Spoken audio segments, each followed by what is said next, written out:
Y lo pongo entre comillas porque era community manager barra project manager barra creador de contenido barra web developer. Esta mal llamada generación de cristal son personas que vienen de una generación millennial que básicamente nos dijeron que fuéramos a la universidad porque nos íbamos a convertir en millonarios todos y aquí estamos. ¿Qué mal lo tiene que estar pasando esta persona para que en un lugar como este solo muestre esto de sí, una de las decisiones más duras de mi vida y mejores de mi vida? O sea, Lo tengo que cerrar aunque esté facturando 50.000 euros al año.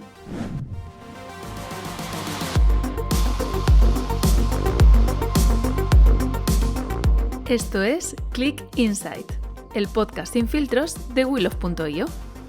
Presentado por Kilian Barrera, un espacio donde te acercamos a la realidad de los profesionales que están moldeando el panorama digital, redes sociales, ventas, estrategia y mucho más.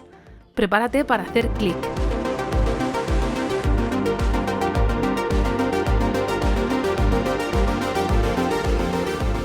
hola, muy buenas. ¿Qué tal, Pablo? ¿Cómo estás? Muy bien, Oye, muy bien, me contento. me hace especial ilusión hablar contigo hoy porque nos conocimos hace muchísimos años en tu periodo, que luego entraremos, en tu periodo de marketer en marca. Y después diste el salto a emprendedor y llevamos muchísimo tiempo sin hablar y, y hemos coincidido con LinkedIn, que no. ¿Qué tal tu experiencia con LinkedIn en este tiempo? Pues, a ver, para mí está siendo un poco de descubrimiento también, porque desde toda esta época de marca, yo le llamo la época de ejecutivo agresivo, em, nunca lo veía como un lugar simplemente en el que aportar. Era como que me faltaba tiempo. Y ahora le estoy encontrando como un gusto a esto de, oye, tengo una voz, tengo algo que decir y aunque con miedo, voy a empezar a decirlo. Y eso es una de las cosas que sí me está gustando. Tiene sus más y sus menos. Ojo, ¿eh? Que creo que, como todo, hay una mezcla de cosas agradables y desagradables, pero bueno, yo intento quedarme con las agradables y que eso me ayude a motivarme. Sí, la marca personal, ahora decías de ejecutivo agresivo. ¿Cómo llegaste a Pernod Ricard? ¿Cómo fue ese momento de tu vida? ¿Por qué te metiste en marketing? ¿Y cómo llegaste a Pernod Ricard? ¡Wow! Vale, a ver, yo llego a Pernod Ricard quizás podríamos decir hasta que por accidente. Yo estudio una carrera que es comunicación social, que es una mezcla entre comunicación audiovisual y periodismo. Y soy especialista en comunicación para empresas, comunicación corporativa.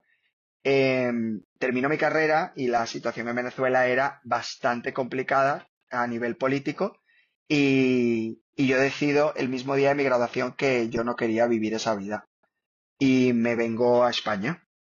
Llego a Madrid, un chaval recién salido de su casa, y me pongo a hacer de todo, porque era un graduado con honores en Venezuela, con ya una carrera comenzada por prácticas en empresas grandes, pero aquí parto a ser pues un inmigrante, sin más. Aunque tuviese todos los papeles, aunque tuviese todo, em, por no tener experiencia en este país, pues empiezo desde cero. Lo bueno era que era joven y nada, buscando la oportunidad, salió esta oportunidad para community manager de un proyecto internacional. Y lo pongo entre comillas porque era community manager barra project manager barra creador de contenido barra web developer. Y hice todas estas tareas para un proyecto de employer branding desde recursos humanos que se hacía en España para 5 países, incluidos Sudáfrica, Rusia, para filiales de Pernod Ricard. Y, y por trabajar mucho, sinceramente, porque al principio entré por un contrato temporal, fue que me quedé. Y bueno, empecé a trabajar de la mano de recursos humanos y marketing y después ya pasé a marketing. Wow, no lo sabía. Entonces, fuiste de los candidatos que son superhéroes, ¿no? De community manager que piden un listado de 20 personas en una, ¿no? ¿No ha cambiado Efe- mucho? O sea, ahí ahora por LinkedIn que está, ¿ha cambiado o no ha cambiado? Lamentablemente no. Y no es solamente ya para los community managers, sino es para más gente a la que se le pide una cantidad de habilidades que perfectamente se pueden aprender trabajando. Y que el hecho de tener la experiencia que tienes te da la capacidad y la seguridad de poder aprenderla. Entonces, pero bueno, es lo que se está viendo ahora mismo también en el mercado. Lamentablemente, le pongo este matiz porque creo que nos estamos equivocando. Sí, lo hablaba en otro podcast, no sé en qué capítulo. Hicimos un especial sobre las ofertas de empleo, estas kilométricas, donde están pidiendo todos esos roles, ¿no? Y hablábamos del momento del perfil del community manager versus social media manager, head of social media. En una compañía como Pernod Ricard, ¿dónde está la diferencia? ¿Dónde ves la responsabilidad? ¿Está uno debajo de otro? ¿Están a la par? ¿Cómo lo viviste tú? Mira, ¿cómo lo viví yo? Yo también entendí, y eso lo puedo saber ahora, que Pernod Ricard era una empresa que a nivel digital estaba en pañales cuando yo entré. Yo fue la primera figura que estaba haciendo un trabajo netamente digital. Y ni siquiera era una figura como tal, ¿sabes? O sea, era un trabajador que se repartía entre recursos humanos y marketing. Después pasé a marketing con un papel más de social media leader, porque entonces las empresas suelen tener sus nombres ya estipulados, entonces no puedes ser manager porque no tienes los tiempos, entonces bueno, se empiezan a inventar un poco de nombres para tratar de resolverlo. Pero ¿cómo lo viví? Yo lo viví como una empresa que tenía muchísimas ganas, muy poca información, y a mí, por ejemplo, me coincidió en un momento en el que Pernod Ricard Internacional, desde Headquarters en París, dijeron que era una prioridad empezar a trabajar en digital y tener un poco como el ownership, ¿no? De todo el trabajo. ¿Qué año Entonces, era? Perdón, ¿qué año era para estamos ubicarnos? hablando de 2012-2013. Más o menos. O sea, yo era el de Facebook. O sea, y mis propios Ah, es compañeros verdad, la época, ¿no? El de Facebook, ¿verdad? Eso me fue... llamaban así y era Sí. como, bueno, a ver, pero fue muy bueno, o por lo menos en mi caso, el 80% de mis empleos han sido puestos de nueva creación. Entonces yo estoy más que curtido en abrir camino. Entonces, por ejemplo, en este caso, siendo el de Facebook, pero ya teníamos que establecer pues unas dinámicas para que una marca de alcohol pudiese salir a las redes, que es complicado, porque tampoco podemos dirigirnos a todos. Entonces, para el alcohol siempre es problemático ejecutar las cosas, o por lo menos es más complejo.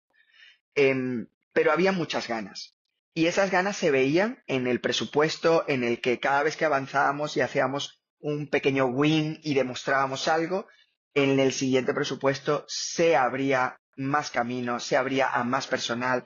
Llegamos a tener, recuerdo que en 2012 empezamos a tener un hub de community managers y no teníamos el mismo para todas las marcas. Uno se repartía entre una o dos marcas, ya empezábamos a hablar de tono, ya empezábamos a hablar de personalidad, pasamos por por el momento de un community manager debe llevar más de una marca, no le va a poner una impronta parecida a todas las marcas cuando tiene que tener una personalidad muy definida, o un community manager sí es capaz porque ha demostrado poder trabajar con los diferentes tonos. Entonces, pasamos por muchos ejercicios, pero siempre como desde un respeto y una dinámica buena. Ojo, no nos librábamos de equivocarnos. Y yo el primero y conmigo. Porque, claro, era como una especie de conejillo de India que yo a veces decía, no sé por dónde me da el aire, esto es mucho. Eran 14 marcas. Muchas de estas marcas líderes en el mercado. eh, que Wow. venían de hacer inversiones o hacer un push enorme en print, en revistas, en internet, pero ya haciéndolo desde un brand day, o sea, como arrastrando toda la manera de invertir del offline al online. Es un poco como, por ejemplo, lo que está pasando ahora con el Digital Out of Home, que es como las personas te preguntan cosas, te piden cosas de, oye, pero esto es de offline, esto no funciona así, vamos por audiencia, vamos por momentos, trabaja por impresiones. No, pero bueno, para no irme del hilo, fue un momento como que sí veíamos que había respeto, pero cometíamos muchos errores por desconocimiento, pero lo fuimos Sí. llevando. No, un descubrimiento enorme ese periodo para ti profesional, porque si entraste como community manager, ser líder, cómo gestionar todas esas marcas, hay un reto que justamente estabas diciendo, es demostrar, ¿no? Demostraba y más presupuesto. ¿Cómo lo demostrabas? Porque por no entrar en detalle del retorno de la inversión de las redes sociales y ese KPI, Pues ¿cómo fue? claro, a ver, primero, lo que trabajé muchísimo fue la organización, porque para poder demostrar algo, es verdad que si tú funcionas de una manera como aislada, tenemos 14 marcas que la llevaban, de repente una marca podía llevarla un brand manager, pero había marcas un poco más pequeñas que las podía llevar un mismo brand manager, varias marcas, como un pool. Pero ¿qué es lo que me encontré yo? Aquí se mezclaron varias cosas. Se mezcló qué estábamos haciendo en Internet, también como, oye, ¿qué es la gran pregunta? ¿Qué es lo que estamos haciendo en Internet y cómo lo estamos haciendo? Y empezó también oye, ¿cómo vamos a trasladar esto a las redes sociales? Entonces, yo encontré un sistema solar. Yo siempre lo he llamado así me gusta explicarlo. Es un sistema solar, cada marca era un planeta, todas orbitaban alrededor del Sol, que podríamos decir el departamento de marketing, pero cada una tenía su ecosistema propio. Entonces, la manera de demostrar que esto podía ir a mejor fue organizar ese ecosistema sin quitar la personalidad de cada marca, pero sentarme con los publishers, sentarme con las grandes, con los grandes players de toda la parte digital y decirle, hey, estás negociando con una marca de una manera y con otra marca de otra manera. ¿Qué pasa? ¿Esto de qué va? Y optimizar todo eso. Entonces, al optimizar mucho de la inversión que ya existía, yo podía rascar de ese sobrante, al optimizar, de ese sobrante podía rascar para establecer trabajos a nivel de redes sociales. Lo típico, también estábamos en la época de que la marca yo soy lo más importante, porque era lo que habíamos aprendido, era lo que nos habían enseñado. Entonces empezamos a ver que sí había como un feedback por parte de 2012, 2013, 2014, ¿vale? No éramos lo que somos ahora en las redes. Había un feedback, pero era modesto, era tímido, ¿no? Entonces, no era tan fuerte como para nosotros cuestionarnos ese egocentrismo. Y lo que hacíamos era replicar. O sea, venga, hablamos a través de Internet sin recibir un feedback, lo vamos a aplicar a las redes sociales. Y era como, había un momento en que sí nos íbamos dando cuenta de que esto no iba por ahí. No iba así, por suerte también trabajaba con gente maravillosa. La persona de comunicación que fuera la que le dieron la tarea de llevar también la parte digital, porque en su primer momento parecía que digital era el azúcar que se le añadía al café, cuando el digital era la taza, el café y el azúcar, era todo, ¿no? Sí, marcó una línea guía hacia la creación de contenido propio, hacia sí tenemos algo que decir, pero vamos a ir a preguntar. También digital ayudó mucho a que el departamento de Consumer Insights creciera muchísimo, empezar a trabajar desde el dato. Entonces, claro, era como que muchos crecimientos a la vez de diferentes departamentos nos fuimos uniendo y nos fuimos ayudando. Entonces, así fue como fuimos ganando espacio. Vale, pues podría estar aquí 3 días contándote mil No, anécdotas. O no, sea, es que es que ese... justo te iba a preguntar ahora anécdotas, ¿no? El momento, y por ubicar, pues, pero no ubicar, a lo mejor hay gente que no sabe quiénes son, por cierto. Es decir, acabas de decir 14 marcas, ¿no? Bueno, ahora no sé cuántas serán hoy en día, ¿no? Em, ¿qué, qué marca es la que tú viste crecer y tener esa campaña que dijiste, o sea, qué bien lo hicimos, cuánto aprendí, por poner un ejemplo, porque esa época era apasionante, se probaban 1000 cosas, 100 iban mal y 2 iban bien, pero Claro. era apasionante, ¿no? A ver, Pernod Ricard trabaja con marcas internacionales como Beefeater, como Absolut, como Valentine's, como Jameson, como Rua Vieja. Jameson los del Entonces, tractor, ya, que fue entonces, el caso.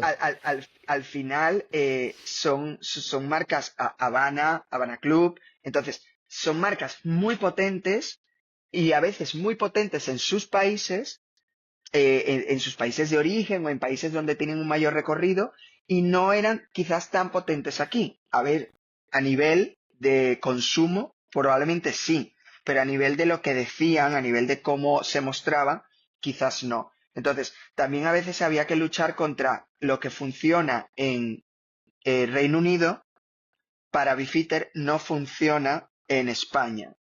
Hay que españolizar la marca, hay que darle una entidad, hay que tratar de entenderlo.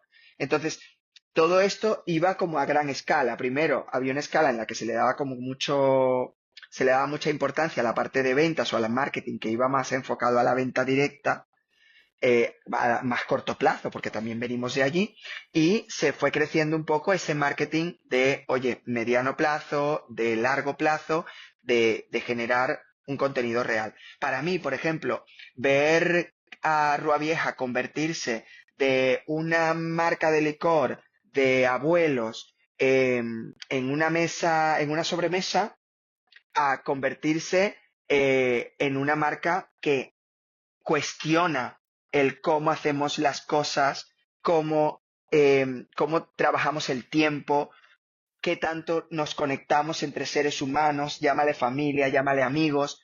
Entonces, para mí eso es como, wow. Eso fue un Eh, campañón. es Cuenta un que, poquito mejor, porque a lo mejor hay alguien que no se acuerda, pero eso fue un campañón a ver, espectacular. fue un hito. Aquí, pues yo tengo que mencionar a Kerman Romeo porque es un crack que fue el brand manager que desarrolló todo esto, junto con la ayuda de todo el equipo que estábamos trabajando desde las diferentes áreas y también las agencias y proveedores.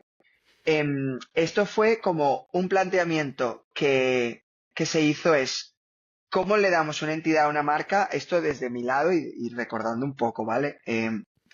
¿Cómo le damos una entidad real a una marca de alcohol que se sirve en sobremesa? Entonces, ¿cómo elevamos el carácter de la sobremesa? Y al principio empezó muy tímidamente a elevarse pues ese poder de las conversaciones largas de 2 horas después de comer. Y eso nos llevó a ese espíritu de amistad, de fraternidad, de familia, de las situaciones que se recuerdan mucho más que, que precisamente la comida, ¿no? Es como esos momentos más importantes. Y de allí se siguió año tras año investigando sobre esto hasta que se llegó a trabajar desde el dato. ¿Cuánto tiempo pasa o cuánto tiempo de vida tenemos, cuánto tiempo pasamos trabajando, cuánto tiempo pasamos diciendo, tengo que llamar a esa persona, tengo que hablar con esa persona, tengo que ver a esa persona? Y se llegó al, tenemos que vernos más. Como un claim, como un ruego. Para mí era como un ruego, pero era como también un clic, ¿no? Como si lo entiendes, si tomas conciencia en ese momento, ¡pum! Baja la Sí, pieza y fue. dices, wow. Wow, sí, sí, sí.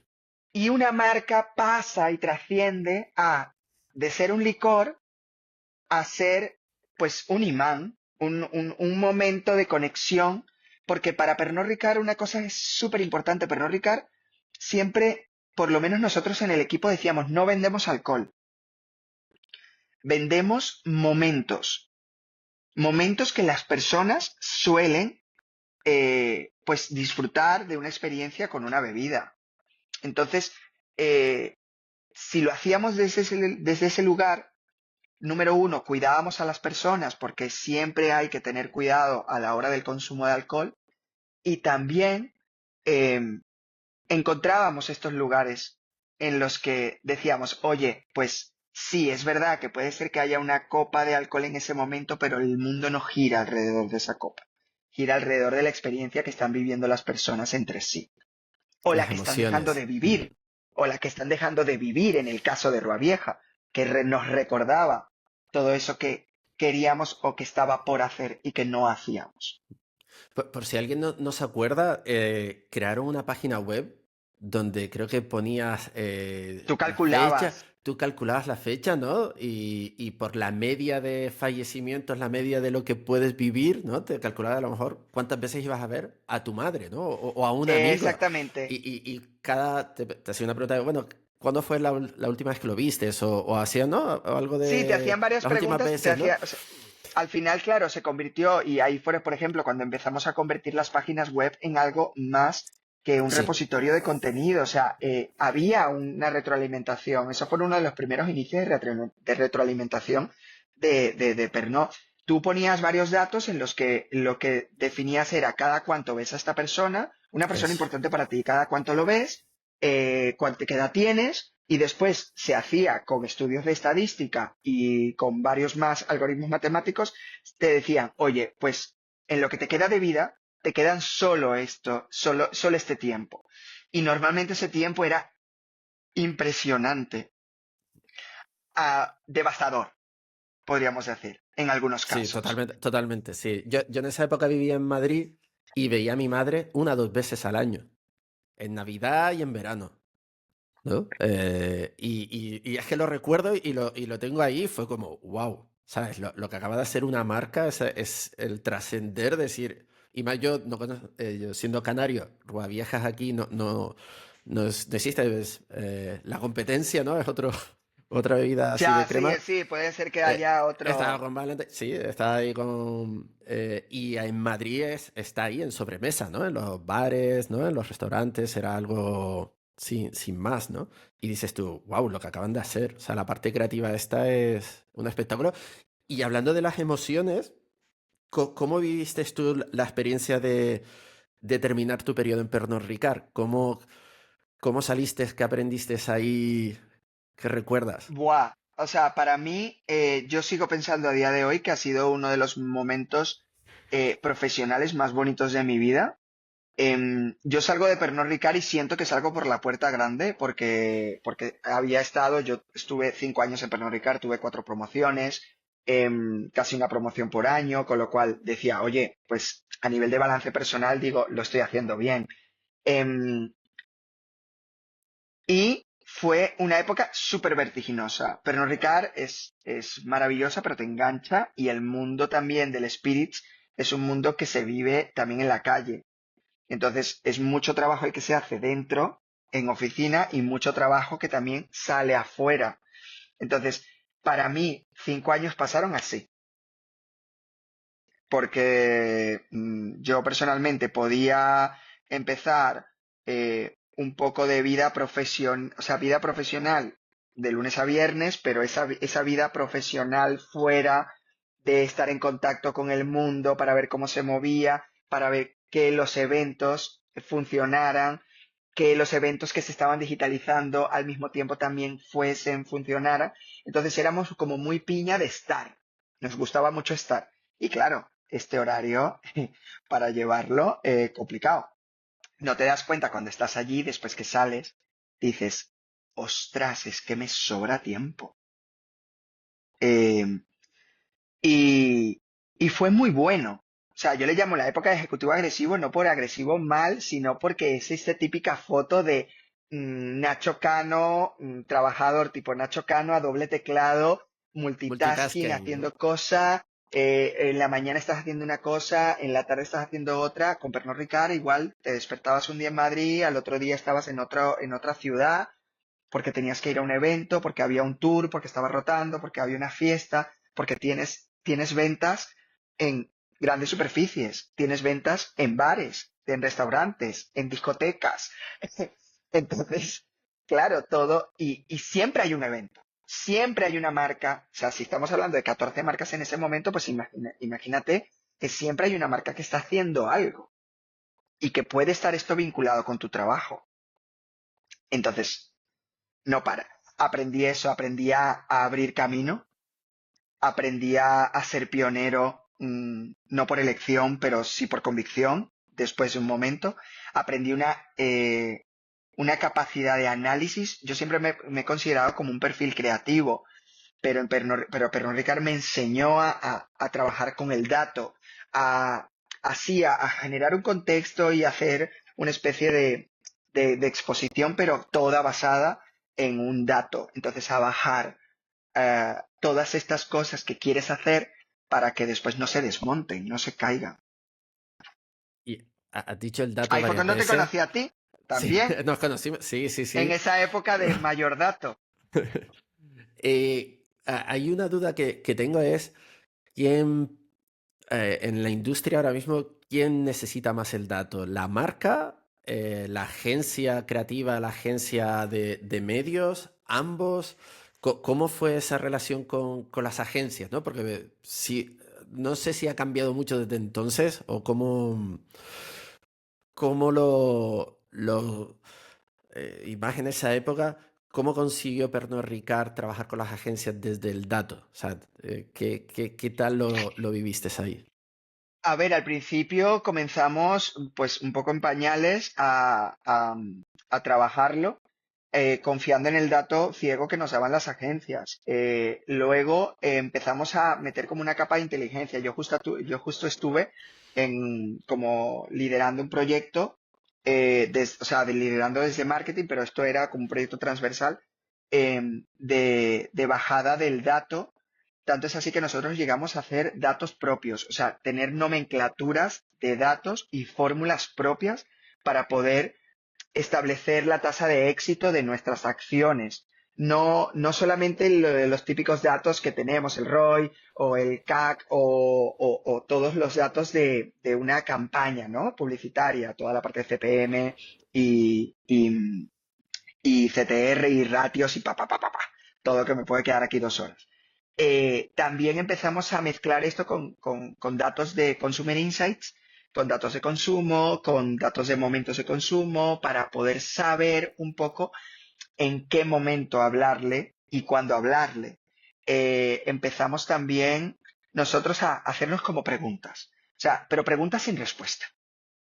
Pero estaba bien, porque entonces nuestra ambición como que iba aumentando, ¿no? Nuestra ambición por conocer. Y eso nos llevó, por ejemplo, yo viví un concurso de una agencia, un concurso de una empresa como Pernod Ricard. Es brutal. O sea, es muchísimo trabajo. No solamente a nivel de marca dice que quiere hacer un concurso y abre, que también hay un trabajo enorme por parte de las agencias que se presentan, pero también la labor de aprendizaje. Es decir, ¿qué quiero saber yo? ¿Cómo quiero saberlo? Nadie va a saber mejor que uno mismo qué es lo que quiere y qué es lo que necesita. Esto funciona para una empresa, para el mundo profesional y para el mundo personal, de dentro hacia afuera, ¿no? Entonces, esto ya es una frase entre nosotros mítica, por lo menos para mí. Y empezamos a hacernos estas preguntas. Entonces, claro, en ese momento y había una agencia, después pasamos a otra. Esta agencia ya nosotros teníamos mucho más claro qué es lo que queríamos, cómo lo queríamos, necesitábamos más información, llegó la época de la programática, entonces también ahí hubo como una revolución enorme Locura porque, absoluta. oye, locura, o sea, locura. Entonces, agencia hacía programática, pasamos de que la agencia hiciera programática a que Pernod manejara sus propios DSPs, manejara todo a través de la administración de la agencia, pero nosotros teníamos acceso a toda la información. Entonces ya empezaron a haber políticas de transparencia. Y claro, esto es un mundo complejo. Al mismo tiempo, optimizaciones de campaña, conocimiento mayor, históricos, ya teníamos más históricos, pasamos a tener 2 años, 3 años de histórico. Si algo no nos venía bien, pues era como, vale, aquí hay algo que no va bien, da igual lo que sea, pero vamos a arreglarlo. Em, Hicimos este dashboard automático al principio era automático. O sea, vamos, Excel baja y y se refrescaba pues con una cadencia un poco larga, pero bueno, por lo menos llegamos un momento, al principio éramos, no sé si eran 10 días, una semana, después pasamos a diario, entonces, y que de repente ya una empresa como Pernod Ricard tuviese un dashboard en el cual entrar y ver cómo funcionaba. Esto funcionaba para que vieras cómo también trabajamos en la parte del dato. Lo trabajábamos desde, hay un nivel que necesita una cantidad de datos mucho más profunda, ¿no? Que podríamos decir, la parte de digital necesita muchos datos, porque es capaz de manejarlos, de entenderlos. Después hay otra capa de los brand manager que necesitan pues unos menores datos, pero que te le den una sensación de si las cosas van bien o van mal. Después una parte de los marketing managers, que serían los que llevaban los pool de marcas, si se dividían por categorías. Y después teníamos a dirección o consejo directivo, ¿no? A- en donde ya tenían dos datos, en lo que bien mal, ¿no? Entonces todo esto era como, vale, cómo vamos haciendo como un funnel al revés de todo lo que hay a todo lo que te tenemos que dar?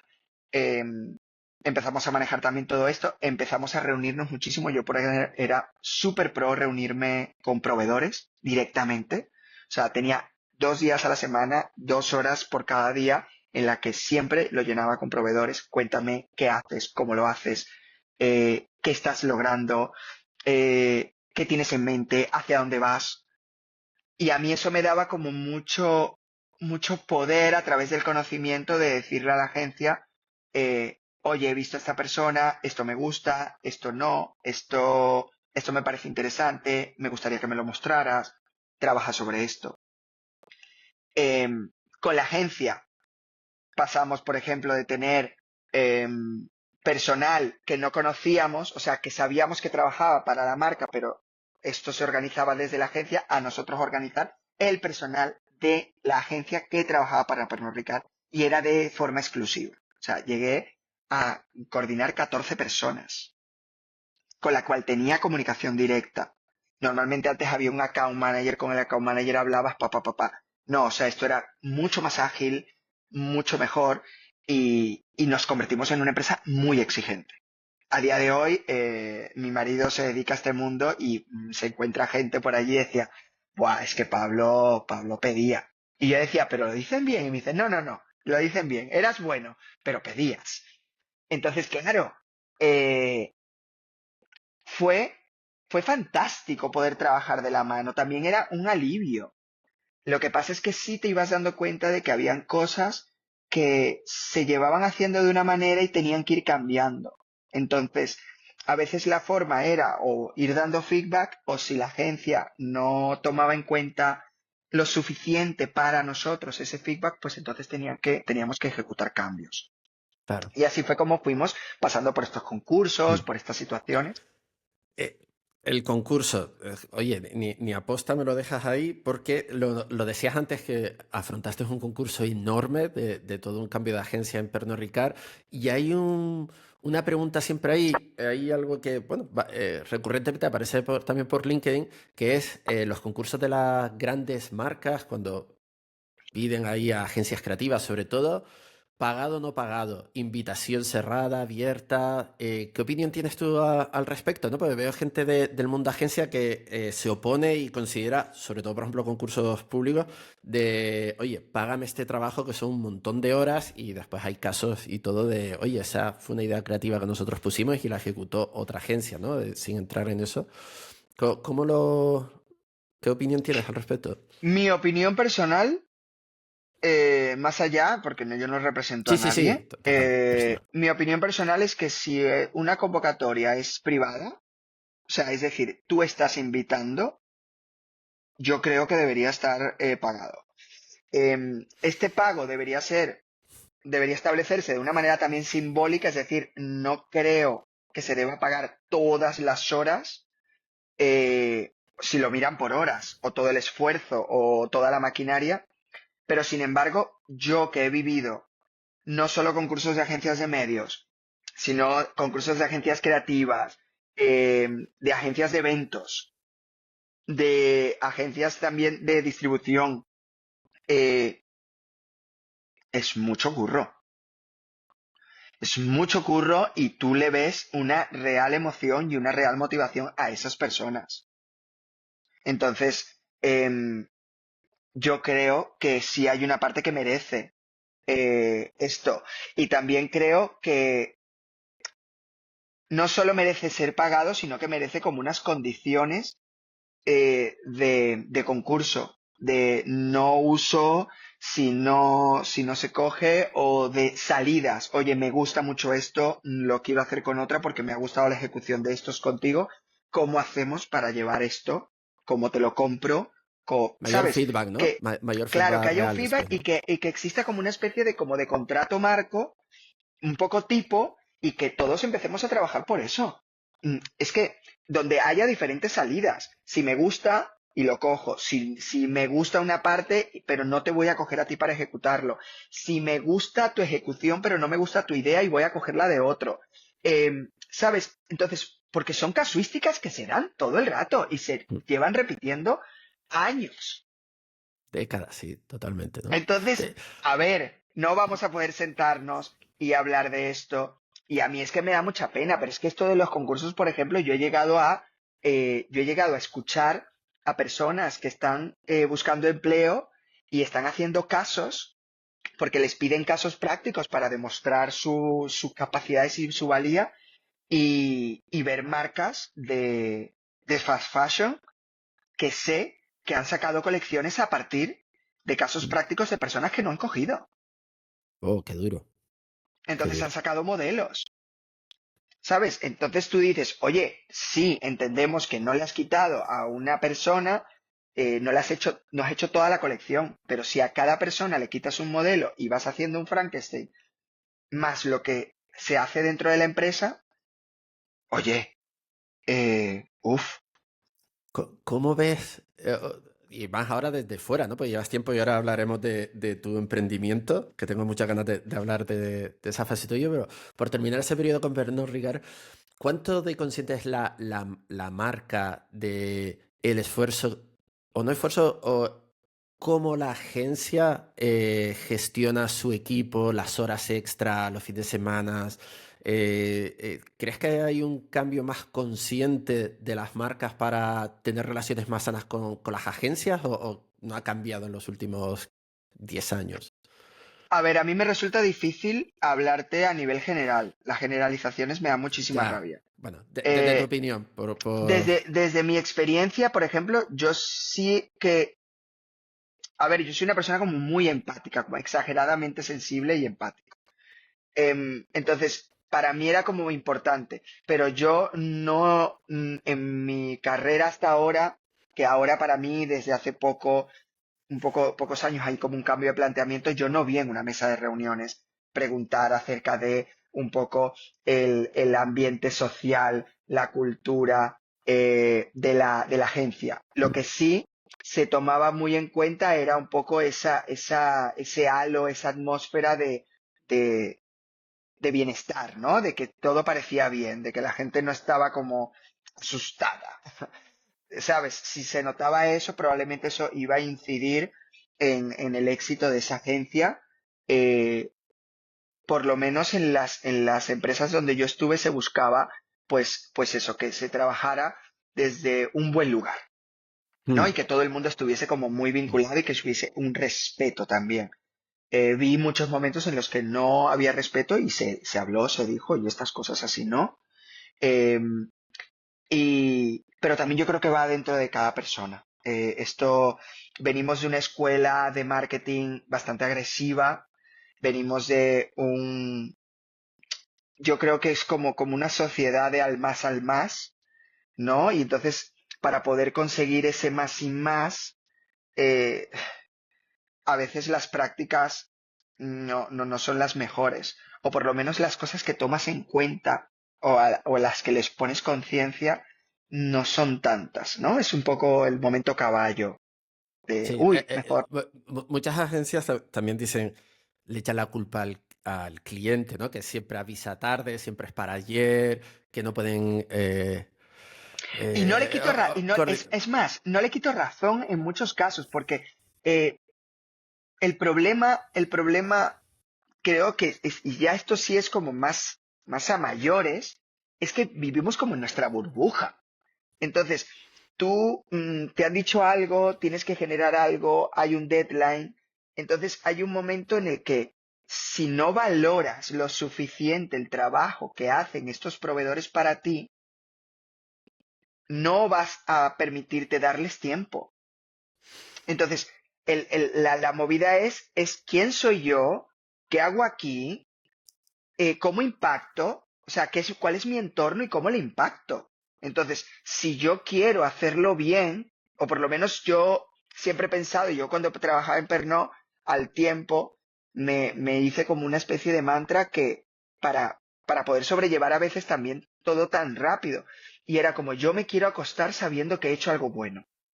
Yo me Oh, quiero acostar que he mm, hecho algo bueno. Y al principio lo bueno era mi trabajo, pero después lo bueno pasó a ser eh, mm, el trato con más personas. Lo bueno pasó a ser el cómo generamos un buen ambiente. Entonces, ese bueno como que fue creciendo, ¿no? Y ese bueno, por lo menos ahora, es lo que a mí me da como muchísima razón para vivir y mucho propósito.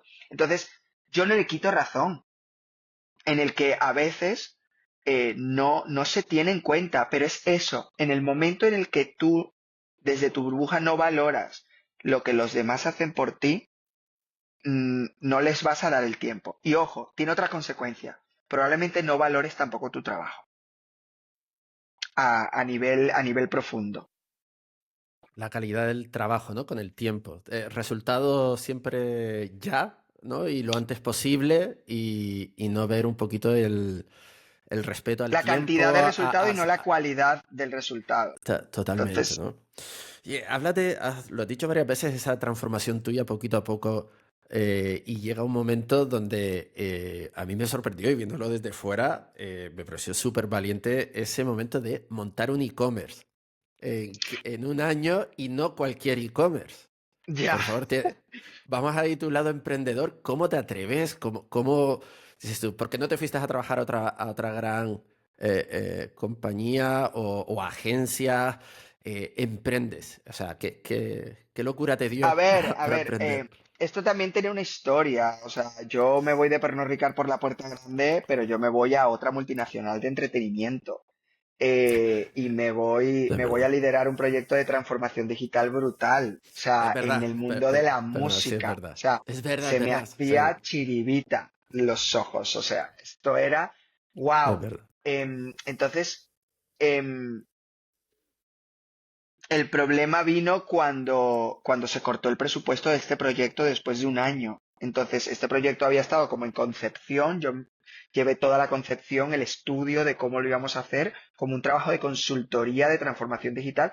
Venía de Pernod Ricard de haber estado trabajando en el proyecto de transformación digital de la empresa, no solamente del departamento de marketing, como, ¿sabes? Como un side project, ¿no? Porque siempre teníamos también el cambio nos dio que podíamos como que liderar diferentes proyectos más allá de nuestra labor, ¿no? Entonces, claro, se corta el presupuesto y yo me quedo en blanco. Digo, wow, o sea, me he ido a una empresa en la que estaba súper contento, llevaba 5 años, me he ido porque había una promesa enorme y por algo que escapa de mí, eh, ya no estoy. Entonces, fue complicado. Tan complicado fue que, que yo me planteé por primera vez desde los 18 años parar y me fui a Australia. Decidí con el pretexto de mejorar mi inglés, pero digo que era un pretexto total, yo necesitaba tiempo. También es verdad que a día de hoy sé que mi manera de resolver un momento muy complicado para mí de asimilar es hacer una retirada temporal. Porque en Venezuela, cuando lo hice, me vine a España y cuando sucedió esto, como que me movió el mundo. Em, y fíjate, es simplemente, pues, es un momento en el que ya no estás en una empresa, pero fue de tan sorpresa, tenía tantos proyectos, me había casado 6 meses antes, era brutal. Y aún así necesito ese tiempo. Me fui estos 6 meses, me tomé como un periodo sabático y Australia me cambió. No solo Australia, sino lo que viví, lo que entendí de mí, el tiempo que tuve para preguntarme cosas, para concienciarme sobre cosas, para bajar la velocidad que llevaba de los años de Pernod de Sony, que era bastante vertiginosa. Entonces, yo empecé a descubrir otra persona, completamente diferente a la que yo me había vendido que yo era. Empecé a entender que el éxito estaba en otro lado. Empecé a ver todas esas partes que no me gustaban de mí, pero que no me había permitido cuestionar. Eh, y claro, yo volví queriendo como integrarme al mundo, pero yo volví siendo otro Pablo, teniendo que encontrarse con la vida del Pablo que se había quedado. El Pablo de Madrid. El Pablo de Madrid con el Pablo de este tiempo en Australia y fue todo, o sea, fue hasta un cambio físico, mental, ideológico. Empecé a reconectar de una manera, yo soy de una ciudad costera del Mar Caribe en Venezuela preciosa, que es todo natural. Entonces, y a mí se me había olvidado todo eso por querer vivir en la gran ciudad. Y empecé a reconectar con esto. Eh, y claro, cuando yo llego aquí, yo me planteo que no sé si estoy preparado para volver a una empresa. Para mí, quedé bastante herido. No, y a día de hoy sigo trabajando todas estas cosas. O sea, al final, el, ese fracaso con mayúsculas que nos hacen ver que es como que se nos va la vida, o ese miedo al rechazo, también, pues es complicado de gestionar. Pero bueno, voy. Y ahí fue cuando decido llego con unas ganas de hacer algo, de convertir eso de todos los días me quiero acostar haciendo algo bueno. Eh, Quería trasladarlo a algo. Y entonces yo tenía personalmente una firme intención de reducir. Yo empecé a conocer en Australia el Zero Waste, que es como disminuir todos los residuos que generas en empaquetados innecesarios o como todo viene como envuelto en plástico, ¿de qué manera, no? Puedes. Hay personas que básicamente lo meten todo en un bote, lo que tienen en un año.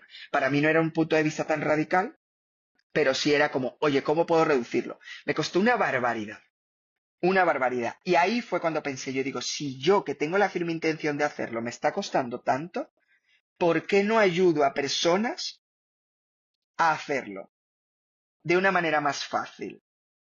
Entonces ahí es cuando decido, yo había vivido en Australia, yo ya no quería atarme a ningún lugar, no me estaba moviendo de Madrid, pero no quería ir a una oficina, quería llevar vaqueros, quería llevar pantalones cortos, o sea, es que lo de Australia fue tan total que yo estuve como 2 meses vistiéndome con la ropa que usaba allí, teniendo un vestidor lleno de ropa. O sea, este nivel era como, yo tuve que reconciliarme con muchas cosas de aquí. Yo recuerdo una frase, esto es bastante personal, pero yo recuerdo decirle a mi marido, a mí me sobra todo el mundo menos tú. Oye, es bonito y a la vez duro, efectivamente. Pero es duro. Mm, Entonces, claro, mm. y no lo creo ahora, ¿eh? O sea, sigo creyendo que él es una parte importantísima de mi vida y que había muchas personas que en ese momento igual por agobio no era que me sobraran, sino que igual yo no sabía gestionarlo.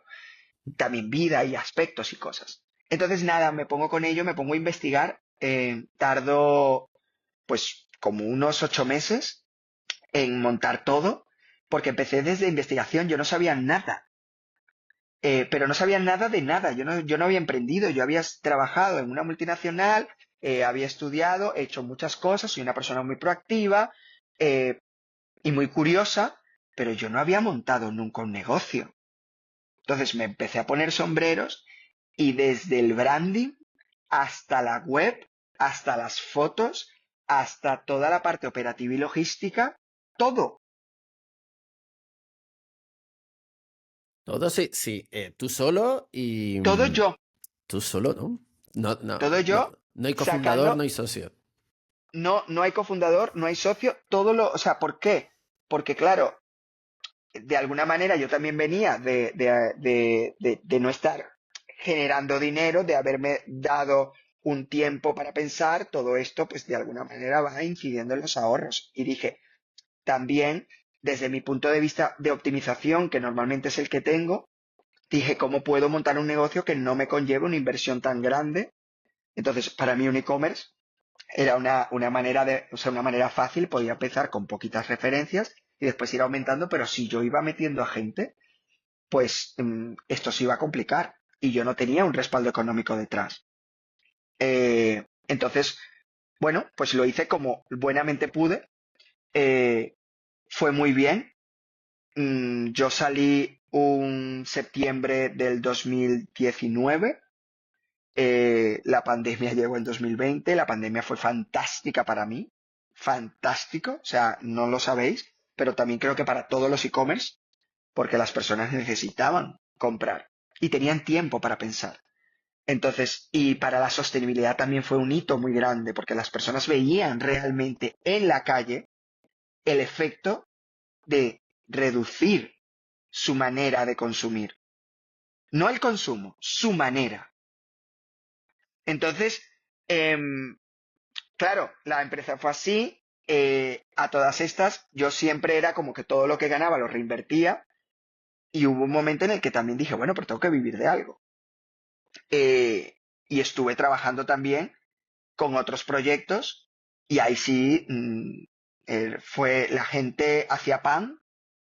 En pandemia yo trabajaba 12 horas o 14. Plegaba de un trabajo, abría el ordenador de un trabajo, cerraba y el ordenador de otro. Terminar pedidos, todo. Conseguir más referencias, necesito esto, no tengo esto, tal, tienes alternativas para esto, generación de contenido. Me convertí sin querer en un divulgador de sostenibilidad. Generé desde cero una comunidad de 6.000 personas, muy activas, un ratio de engagement enorme, muchas preguntas por DM, mucha labor de concienciación y también de compasión ante muchísima gente que quería hacerlo mejor y no entendía por dónde empezar. Empecé con 40 referencias, acabé con 250. Fue como, y todo esto haciéndolo, o sea, yo. Me hubiese gustado dar más empleo, me hubiese gustado ampliar más, pero no, era como que el negocio no daba y fue cuando empezó también a ir mejor, fue cuando empezó a llegar todo de China, todo mucho más fácil, muchas empresas que tenían una etiqueta como la mía de Zero Waste, pero estaban trayendo las cosas, porque para quien no lo sepa, Ble era un e-commerce Zero Waste que se declaraba residuo cero porque no había empaquetado innecesario, no había ningún tipo de plástico, eran productos sin plástico en el producto y en el empaquetado. Eran productos también veganos, locales, o sea, preferiblemente europeo, y si no había en Europa, entonces es que íbamos a otra latitud a buscar, pero si no, todo era de ámbito europeo. Y estos productos se enviaban en envíos compostables, sin plástico, reduciendo todo, investigando hasta cada centímetro de si en una caja quedaba aire, ese pedido no estaba bien optimizado, porque aire en una caja es huella de carbono. Entonces nosotros medíamos toda nuestra huella, revertíamos de alguna manera todo ese trabajo que estábamos haciendo también, toda la huella de los pedidos reforestando. Entonces, era un emprendimiento sostenible de economía circular, aunque vendiera productos nuevos. Muy perfecto. ¿No? Suena. ¿Qué falló, Pablo? ¿Qué momento hablas ahí que Fa- la competencia fallaron empezó a dos traer ahí cosas. otra cosa? A ver. Fallaron dos cosas. Falló un crecimiento enorme por parte de players y proveedores con mucho más pulmón económico, también pudiendo traer cosas de fuera, y fallé yo, pero me fallé a mí, fui mi peor jefe. Quise llevarlo todo lo posible y de alguna manera como que cerré el círculo a que a que pudiese delegar, a que pudiese, y tenía una excusa que era como que la falta, ¿no? De inversión o esa desconexión, pero fue como un cierre constante en el que casi me llevó por delante. Y ahí fue Llegaste. cuando lle- decidí cerrar, aunque tenía números positivos. te iba a preguntar, ¿no? Ese burnout, entiendo que tuviste que te quemaste, ¿no? De- después son 3, 4 años, ¿cuánto? Estuve hasta finales de 2023, no, 2023, no, 2022, hasta final de eh, 2022, desde Casi 3 años, 2019 ¿no? hasta 2022. Intenso. Y un año antes, toda la parte de investigación. Fue muy intenso, pero fue creo que una de las decisiones más duras de mi vida y mejores de mi vida. Eso te iba a preguntar, Eh, ¿cómo tomas esa decisión un día y dices tú, lo tengo que cerrar, aunque veo que si te sí, estaba sí, dando sí, beneficio tú solo? O sea, lo tengo que cerrar aunque esté facturando 50.000 euros al año. A ver, pero de venir de cero de facturación, los primeros 2 meses del año, creo que facturé pues, 4.000, o sea, o algo así, ¿sabes? Y no me conocía nadie. Y no tenía un lugar ni credibilidad en este mundo. Em, pero era eso o yo. Entonces tampoco había un momento en el que yo hubiese encontrado a alguien con el que asociarme, una persona que me diera. Yo sentía que ya no tenía fuerzas, porque es verdad que mi visión se enfocó en lo que no estaba bien, en el daño que estaba sintiendo que estaba recibiendo por parte de el mercado como tal y hasta cierto sentimiento como un resentimiento de no sabéis lo duro que es hacer esto y no lo apreciáis. rencor, ¿no? Un poquito ahí Sí, de, y no, ya o sea, de la culpa es del cliente, ¿no? Del mercado, de esta ¿sabes? sociedad, ¿no? Hacia afuera, ¿no? Un Sí, poco. entonces, claro, era un poco como como yo no tenía fuerzas para hacerme el protagonista y no la víctima.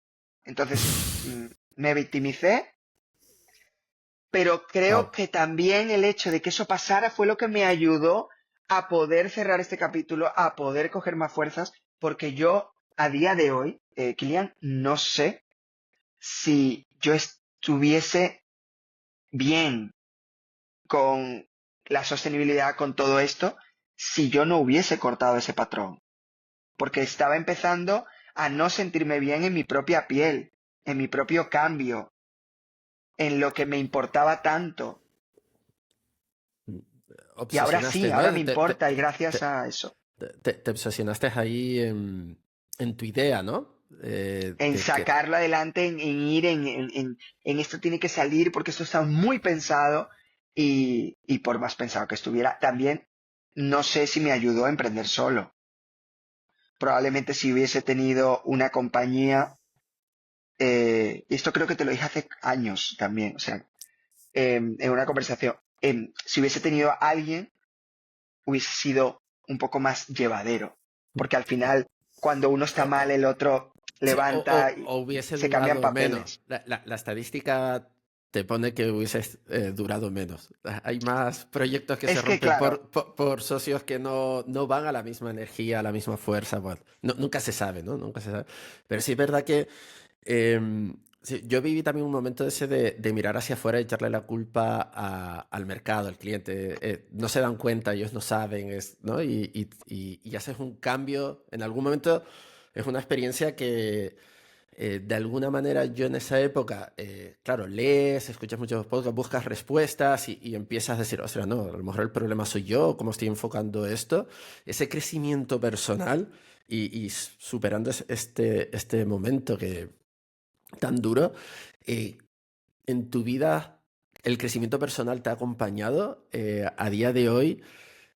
¿Lo has hecho tú solo, con terapia? ¿Te han acompañado? ¿Cuándo te das cuenta? Porque quiero llegar a ese punto donde descubres algo que nos unió también ahí por LinkedIn, que luego hablaremos, ¿no? Sí, a ver,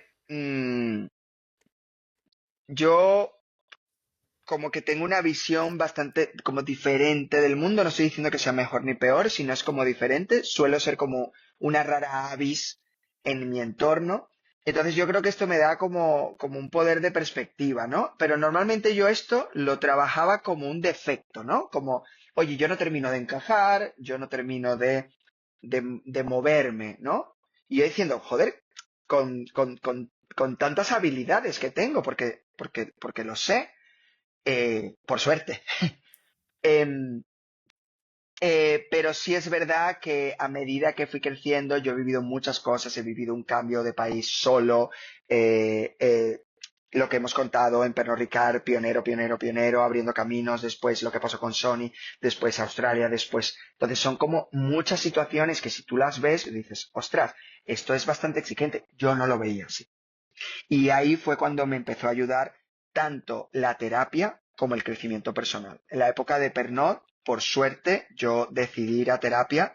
En ese momento daba bastante vergüenza decir que estabas en terapia. eh, y, y aún así yo lo llevaba. Yo creo que, bueno, pues por el hecho de mi homosexualidad abierta, eh, creo que estoy curado de espantos de este tipo de cosas, ¿no? Entonces soy como mucho más como que no me importa mostrar esa vulnerabilidad.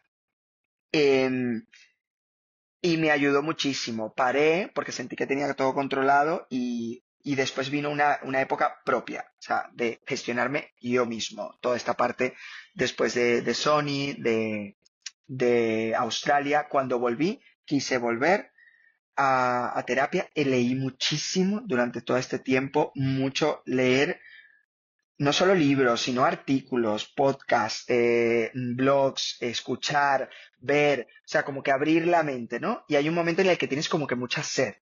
Pero esto también se mezcla con una perspectiva de tengo que conocer mucho del exterior porque esto es lo que me va a traer la solución, cuando en realidad conocer mucho del exterior te da ciertas herramientas para que después tú te vayas, te metas puertas para adentro y busques las respuestas en ti.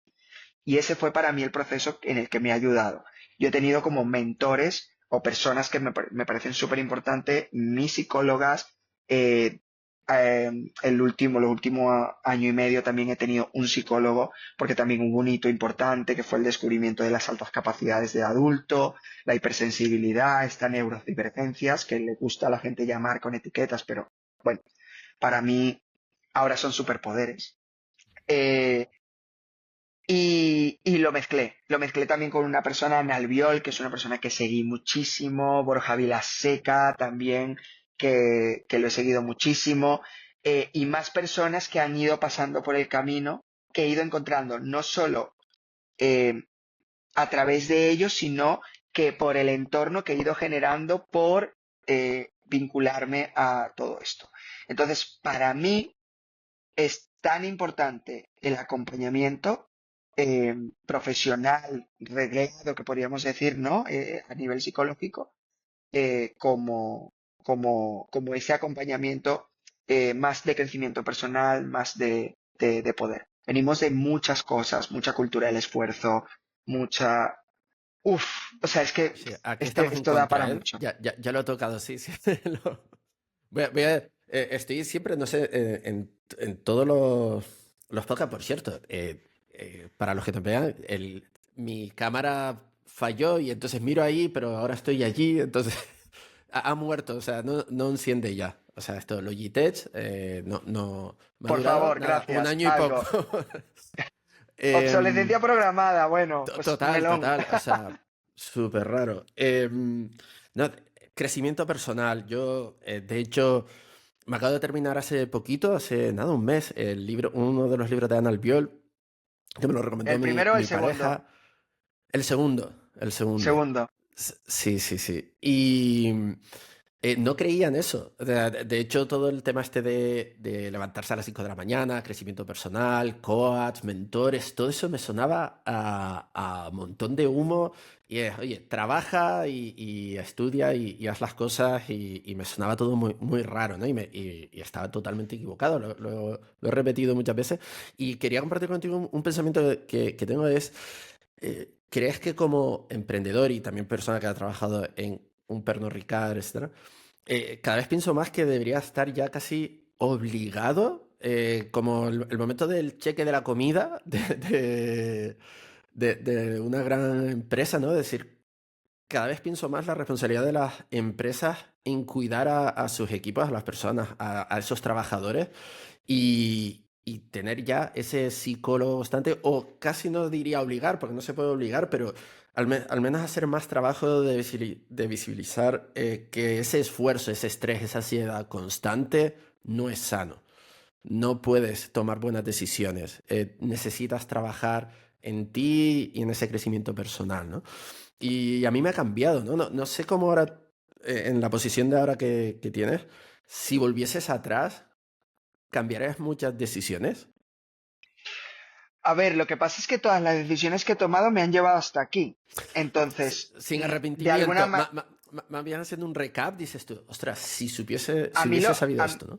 a mí lo que me gusta mucho, normalmente, con todo lo que he aprendido, siento que hay dos maneras de visitar el pasado. Desde el resentimiento de, oye, pues no estoy como me gustaría estar, entonces me voy a visitar el pasado, y me siento peor y me victimizo, o hacer una cosa que a mí me gusta que se llama la brecha inversa. Es decir, yo ahora estoy viviendo una situación. ¿Qué otras situaciones en el pasado he vivido parecidas y cómo las he resuelto? Entonces, vas al pasado de una manera positiva. Entonces, ahí sí es cuando, por ejemplo, sí me he dicho, ostras, esto, ya que lo he hecho así, si hubiese podido en ese momento lo hubiese hecho de otra manera, pero gracias a que lo hice así, ahora en esta visita me estoy dando cuenta cómo lo voy a hacer ahora, cómo lo voy a hacer diferente. Entonces, o sea, me veo obligado a agradecer a ese error que me salve la papeleta en mi presente. Sí, O sea, ese error totalmente, del totalmente. pasado Sí, sí, sí. que me salve la papeleta en mi presente. Entonces, hay un momento en el que dices, sí, ¿hubiese hecho cosas de otra manera? Sí, pero ¿de qué me vale también? Entonces, también yo creo que el crecimiento personal dice, ¿te aporta algo? O sea, porque también has dicho una cosa, el momento 5 de la mañana, o sea, es decir, para mí hay muchas cosas, muchas teorías, muchas alternativas, y esto tiene que partir de tomar lo que a ti te sirve, no lo que tú crees que te viene bien según las creencias de... No, no, no. O sea, cómo a ti, dentro, aquí, en el cuerpo, en el estómago, a ti te sirve. Ni siquiera aquí en la cabeza. Que normalmente racionalizamos todo y, bueno, y una persona como yo está predispuesta todavía a tener un pensamiento arborescente en ramas, constante, que no para. Entonces, en mi caso personal, yo intento preguntar un poco más abajo y a veces hasta mirarme abajo y decir, aquí, en la boca del estómago, ¿cómo me siento? ¿Dónde están los sustitos? ¿Dónde está la emoción? Y eso me lleva a entender mm, cosas, pero a la pregunta es que no me aporta. Entonces, pues Sí, no era tanto por cambiar las decisiones del pasado, era más bien por justificar que estoy buscando aliados para entender mejor em, que el cambio de paradigma un poco de relación empresa-trabajador y como un emprendedor, el crecimiento personal te tiene que ayudar a salir de ese círculo vicioso de por el esfuerzo lo vas a conseguir, ¿no? Trabajar 14, pues voy a trabajar 18, ¿no? Y no paras, y no paras, al final te quemas, ¿no? Y llegas a ese burnout y ese momento de ansiedad, de dices, mandas todo a la mierda.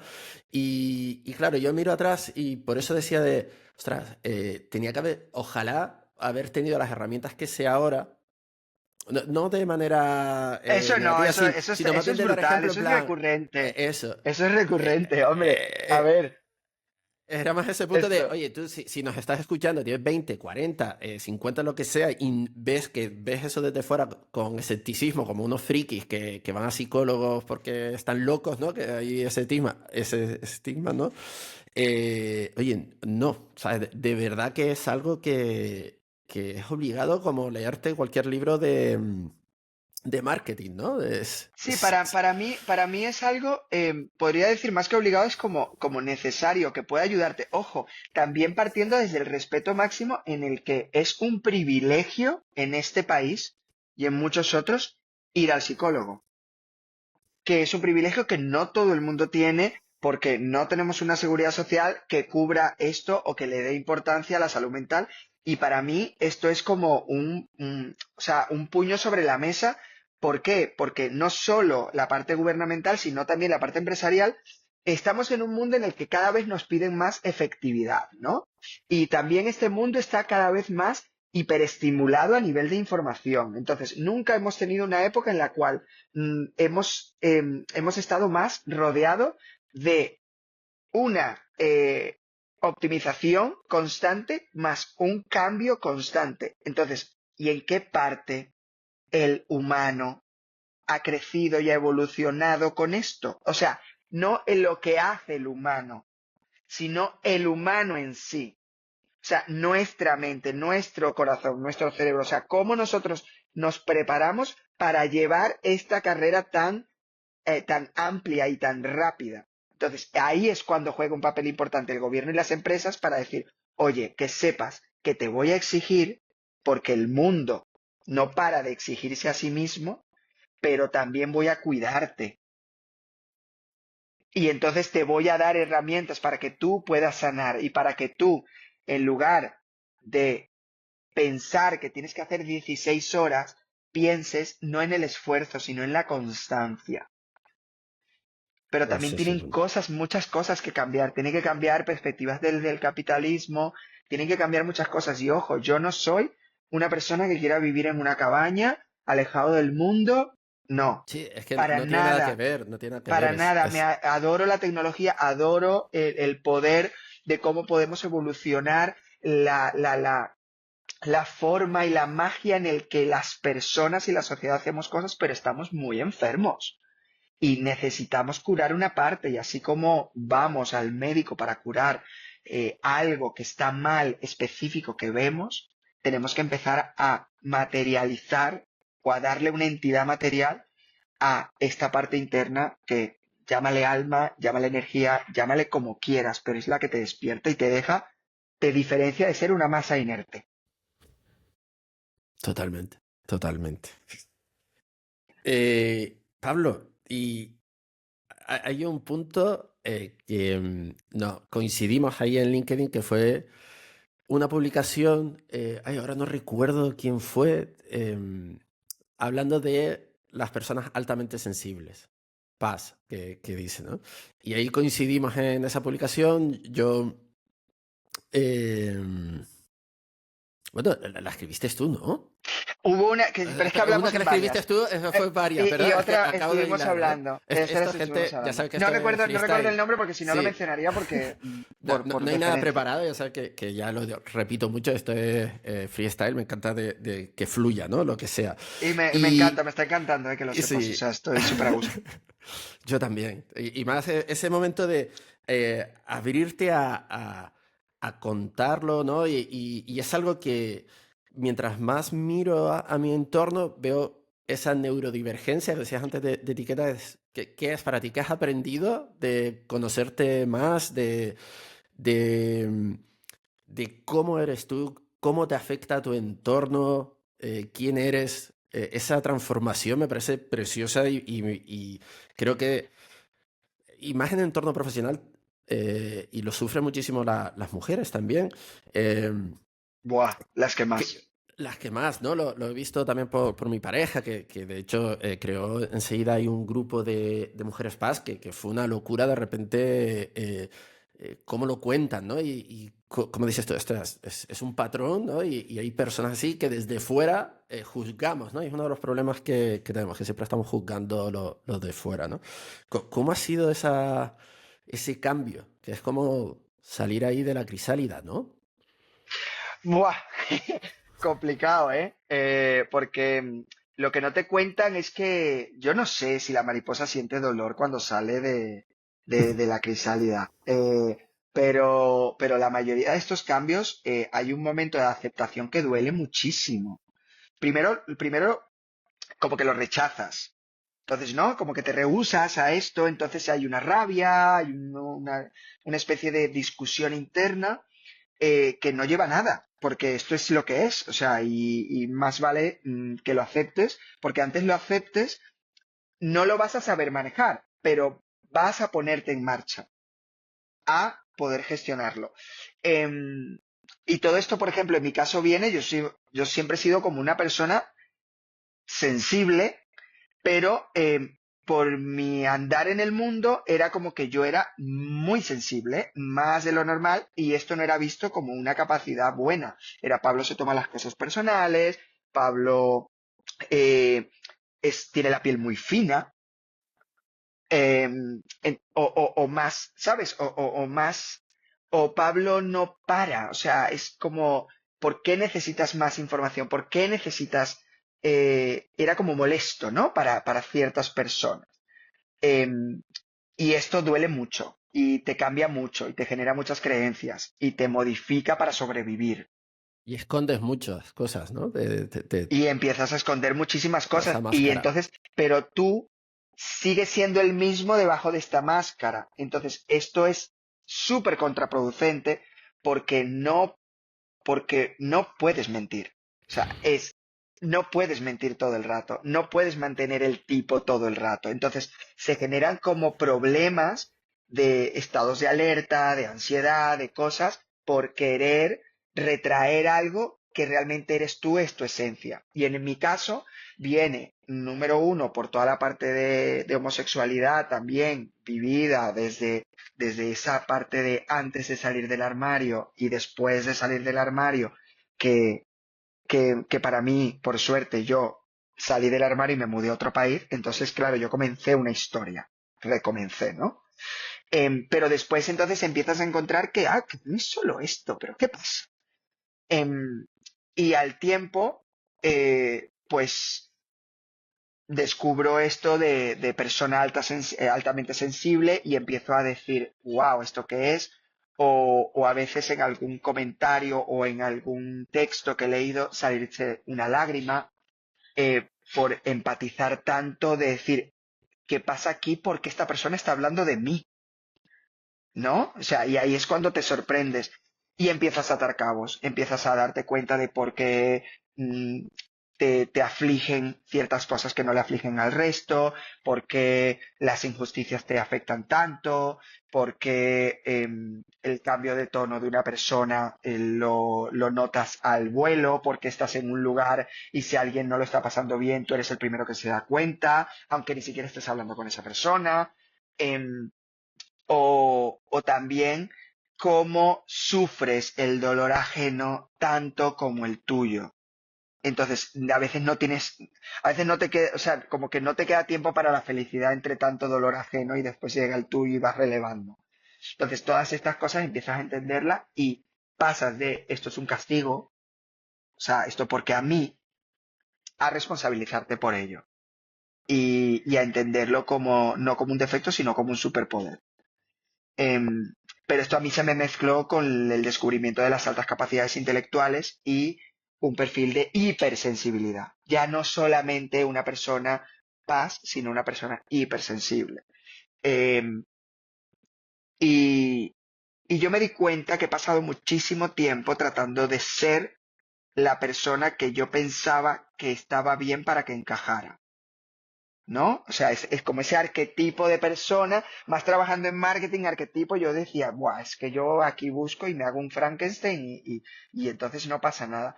Pero siempre chocas, siempre chocas.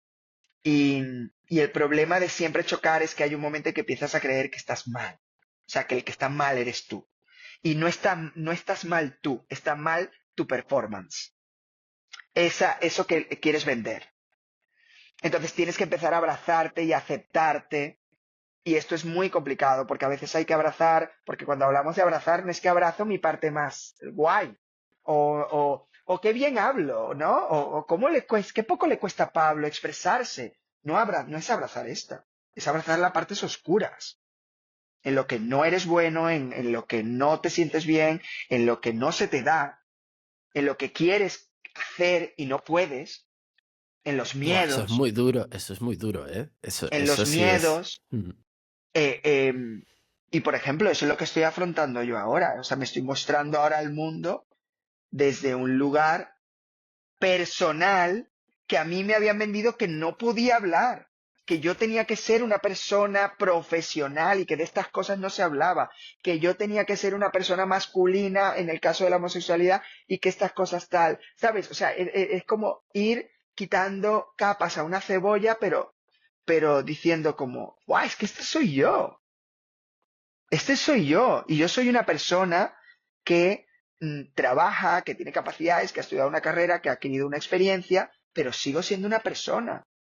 Y puede ser que esa misma persona sea esas emociones que pretendemos todo el rato ocultar, sean las que me hacen la gran persona que soy. Totalmente. Sí, vivimos mucho a expensas en ese masking, en esto que cuentas mucho es para encajar de cara a los ojos de los demás, cuando los demás tienen sus propias mierdas y sus propias locuras, ¿no? Y Y, probablemente los demás y- no y- estén ni pendientes de ti. o sí, porque te obliga esa corporación o ese entorno familiar, amistades, etcétera, ¿no? Y es verdad que he notado un cambio. No sé si tú en tu círculo también notas que de repente la gente se está responsabilizando más de preocuparse de lo suyo, de ser mejor versión y no estar juzgando tanto a los demás. Es decir, ya hay yo, por ejemplo, yo un punto también eh, que es como, bueno, tu enfado es el tuyo, yo a lo mejor he hecho algo que no he sido consciente, lo siento, voy a ver cómo mejoro, ¿no? Pero ya no es tanto juzgar a los demás, ¿no? En el entorno profesional es como, tú lo hiciste mal, siempre estás echando cosas hacia afuera, ¿no? ¿Notas cambio A también ver, en tu entorno? yo estoy viendo, número uno, en la parte así como más profesional, veo gente hablando de liderazgo desde la inteligencia emocional, cosa que me parece como muy importante. Ojalá a nosotros, a todos, a los niños, tuviésemos una materia de inteligencia emocional. Pero bueno, oye, se está hablando de esto. Veo, por lo menos ahora que yo solo me estoy moviendo en LinkedIn porque te conté que tenía toda esta comunidad. No he hablado en esta comunidad, no sé cómo volver, es una cosa que tengo ahí pendiente, que como no sé cómo gestionar desde un lugar agradable ahora mismo, entonces prefiero mantenerla pausada. Em, entonces, pero sí es verdad que como que me he atrevido a mostrar una parte. Y sí estoy viendo. También es verdad que el ser humano funciona por entornos. En el momento en el que tú empiezas a ver algo diferente, empiezas a buscar un entorno que te nutra. Eso es supervivencia, pero es una supervivencia preciosa. Eso es buenísimo. Así como hay Atraes, ¿no? supervivencia. Empieza a creer más Claro, en esa atracción, ¿no? así como hay Total. supervivencias chungas, ¿no? Como generar creencias que te valían de pequeño, te valían de adolescente y ahora no te valen nada, pero la tienes aquí metida Total. y quitarla es complicadísimo, que a mí es yo la que llamo o sea, la supervivencia chunga. Esta es muy bonita. Entonces te hace rodearte de personas. Y eso le da sentido a una frase que se dice, cuando tú cambias, el mundo cambia. No es que el mundo cambie, es que tú empiezas a buscar los cambios del mundo que antes no veías. Entonces, ahí es cuando dices, sí, se está hablando de esto. ¿Se debería hablar más? Sí. ¿Debería tener más visibilidad quien habla de esto? Totalmente. Ojalá las personas que hablaran de esto tuviesen tanto dinero para generar tanta visibilidad como la tienen otras vías, otras personas, otras empresas. Ojalá. Pero bueno, todo se andará, Sí, ¿no? sí, sin duda se está cambiando mucho y veo a la gente joven mucho más consciente lo estoy repitiendo mucho ya en varios, pero es que de verdad, Pero o sea, por yo ahora suerte, o sea, generación de con 20 cristal, años, nada. otra mentalidad. Sí, leo cosas Generación de de no quieren cristal, nada. trabajar, es como, no, saben poner límites de Son otra personas, manera. son personas que abrazan su vulnerabilidad porque tenemos, por lo menos para mí, hay un error de concepto. La vulnerabilidad no es una debilidad, es el carácter de ser humano. O sea, como seres humanos somos seres frágiles, que no débiles. Efectivamente. O ser Entonces, sensible no quiere decir carente de claro, carente fuerza de, y de ¿no? O sea, al capacidad. contrario, para mí, Efectivamente. por ejemplo, en mi caso personal, mi sensibilidad me da una atención al detalle brutal, un nivel de creatividad increíble, una capacidad de interconectar cosas no relacionables enorme. Entonces, y estas tres cosas me dan una resolución de problema brutal. Probablemente también me da una exigencia elevada, sí, pero eso también es equilibrable. Pero mi estándar, yo sé que es más que el estándar de una media y no me creo mejor por ello, para nada, porque, ojo, aquí el que avanza no es precisamente el que destaca, avanza el que no destaca en este mercado, en este mundo un poco que tenemos, pero yo tampoco me voy a poner a las malas con ello porque, ¿para qué? No, no, No no. pasa nada.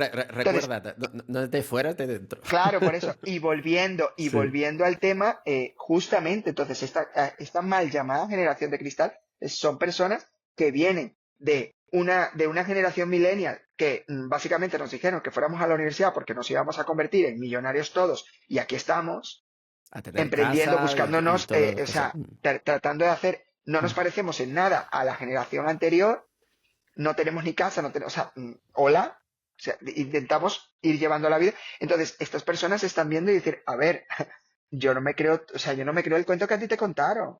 Entonces, ahora voy a mirar más para adentro, voy a ser más consciente de mí y no voy a trabajar donde me digan que tengo que trabajar, trabajaré donde me llene a mí. O Más haré algo, consciente, sí. claro, o haré algo. O sea, y para mí es como un cambio de paradigma y de patrones. Es decir, antes para hacer A tenías que hacer B y tenías C. Ahora las nuevas generaciones, por como también se está dando el mundo, por el crecimiento de la tecnología, la hiperconectividad, todas estas cosas, igual no es A, haces B y haces C. Igual es que A pasa a A1, A2, A3 y después se junta con B1, B2, B3 y entonces así es como hacen un C. El Mm. camino igual es completamente diferente. Por eso es que no sé, a veces también veo gente que se impresiona, como, no, es que hay estas profesiones y los youtubers y los gamers y los otros, y luego, es que son nuevas plataformas, nuevas vías de hacer cosas. ¿Cuál es el problema? ¿Por qué trabajamos desde el juicio? ¿Por qué no buscamos y preguntarles qué podemos aprender de ellos? ¿Por qué nos Sí, creemos en un pedestal como para pensar que ellos las cosas que hacen las han aprendido de nosotros? No. yo lo que he hecho ha sido sumergirme. O sea, yo no entendía Twitch y en su época jugaba videojuegos. En plan, no entiendo nada. O sea, desde fuera empecé a juzgar, ¿no? Y ahora estoy haciendo un cambio desde hace... profesionalmente hice un cambio de, bueno, pues voy a ver Twitch, voy a ver qué me aporta, ¿no? O diferentes aspectos. Me sumerjo más y estoy intentando juzgar menos y poner más en práctica, ¿no? Creo que es algo que nuestra generación, yo de los 80, deberíamos hacer más. Ser más A ver, consciente de... Totalmente, pero también como es un proceso, yo creo que hay una cosa que está pasando en el mundo y tiene que ver con lo que estás diciendo de tanto la Z como los millennials, que yo, por ejemplo, siempre me he considerado como un millennial muy Z, no por edad, pero sí por esta parte más emocional, como esta apertura, esta mirada más avanzada, que no siempre va bien, o sea, que a veces la gente dice, no, es que tengo una mirada avanzada. No, a ver, esto a veces juega en contra totalmente. Em, pero, o sea, sí creo que como que estamos empezando a entender que formamos parte de un todo, pero que nuestro esfuerzo no tiene que ser como colectivo, sino que individualmente tenemos que trabajar para que después esto, en la suma de todos los individuos, tenga un impacto colectivo. No sé si me explico. O sea, es como desde Sí, el individualismo, que no egoísmo, desde una mirada interna, yo me planto aquí y veo qué hago, cómo afecto, por qué existo, o sea, cuál es el sentido de lo que yo soy y de lo que hago.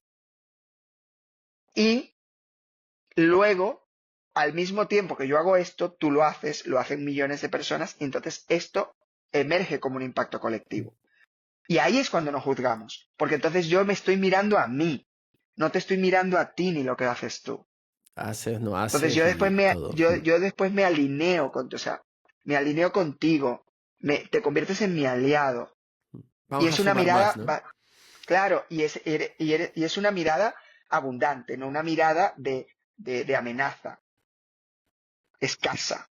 Sí, a veces veo, sí, eso de la amenaza, a veces leo cosas ahí, por seguir hablando de LinkedIn, que es, sí, hablar de qué problema tienes con ese colectivo, ese problema o esa historia, ¿no? Parece que está todo el mundo amenazado. No todo el mundo, ¿no? Pero de repente ves como mucho hate ahí y hacia los impuestos o hacia tal generación o hacia los clientes o hacia lo que sea, ¿no? O sea, contra la IA, plan, joder, cuánta energía Para, malgastada en Totalmente, y para mí, y negatividad. ojo, o sea, a mí una de las cosas que me ha enseñado esta última etapa en el que estoy, pues mirándome más para adentro, es esa parte compasiva de decir, Eso. joder, qué mal lo tiene que estar pasando esta persona para que en un lugar como este solo muestre esto de sí. O sea, Solo muestras, para que se sí, muestre sí, así, sí. ¿sabes? O sea, porque a veces a mí me da miedo mostrar partes vulnerables o lo típico, ¿no? Porque estás con las creencias de qué dirán. O sea, yo al principio, te lo juro, yo estaba congelado en LinkedIn. Yo no podía, me sentía bloqueado. Decía, es que yo no puedo hablar como yo hablo. Es que yo no puedo, o sea, y hubo un momento en el que dije, me la pela. Pero este me la pela se va y viene. Se va y viene. O sea, Ya, hay ya. días que digo, uy, otra vez miedo, miedo, miedo, miedo, miedo. No sé. Y, y bueno, pero por lo menos no sé, es como que tengo la sensación de querer hablar desde un lugar amigable. O sea, porque es como quiero hablarme a mí. Y para mí, hablarle a los demás mejor es demostrarme que yo puedo hablar bien. Y entonces, por ende, puedo hablarme a mí bien. Porque tenemos muy normalizado cómo nos hablamos. Entonces, volviendo al hate, es cuando digo, ¿cómo se hablará esa persona a sí misma? ¡Qué duro!